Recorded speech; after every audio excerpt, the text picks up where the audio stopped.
ஹாய்ங்க. இன்றைக்கி சேப்பங்கிழங்கு வறுவல் பார்ப்போம். அதுக்கு சேப்பங்கிழங்க வந்து அரை வேக்காடாக நம்ம வேக வச்சு எடுத்துக்கலாம். நல்ல வேக வைக்கக்கூடாது, அரை வேக்காடாக தாங்க வேக வைக்கணும். இந்த மாதிரி வேக வச்சுக்கலாம். இந்த கிழங்க ஒரு கிழங்க 4ஆக வகுந்து வச்சுக்கலாம். இதாங்க கரெக்டான இது வறுவலுக்கு கரெக்டானது.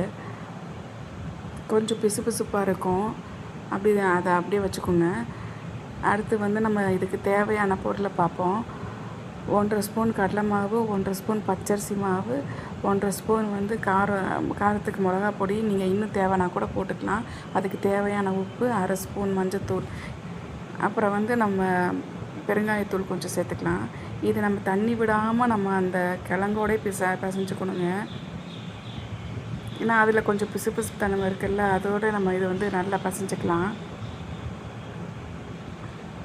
அந்த எல்லா கிழங்குலையும் இந்த பொருள்லாம் மிக்ஸ் ஆகிற அளவுக்கு நல்லா பிசைஞ்சுக்கோங்க.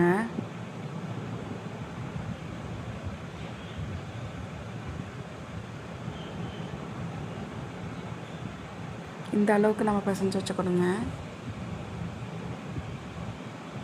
இப்போ ஒரு வாணலியில் வந்து எண்ணெய் ஊற்றி அது காஞ்சதும் நம்ம இந்த வறுவலை போட்டு பொரிச்சிக்கலாம்.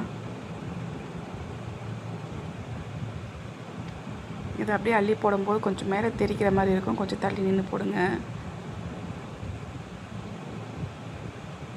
இது ரச சாதத்துக்கு, பருப்பு சாதத்துக்குலாம் நல்லா இருக்குங்க.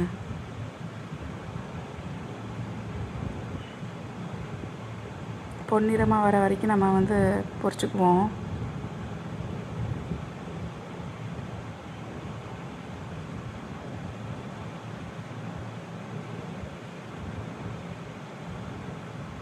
இது பசங்களுக்கு ஈவினிங் ஸ்நாக்ஸாக கூட கொடுக்கலாங்க, நல்லாயிருக்கும்.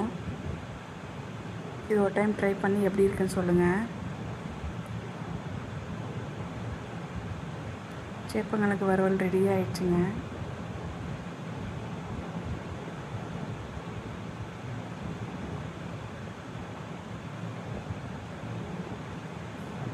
இந்த மாதிரி ரெடி ஆயிடுச்சுங்க.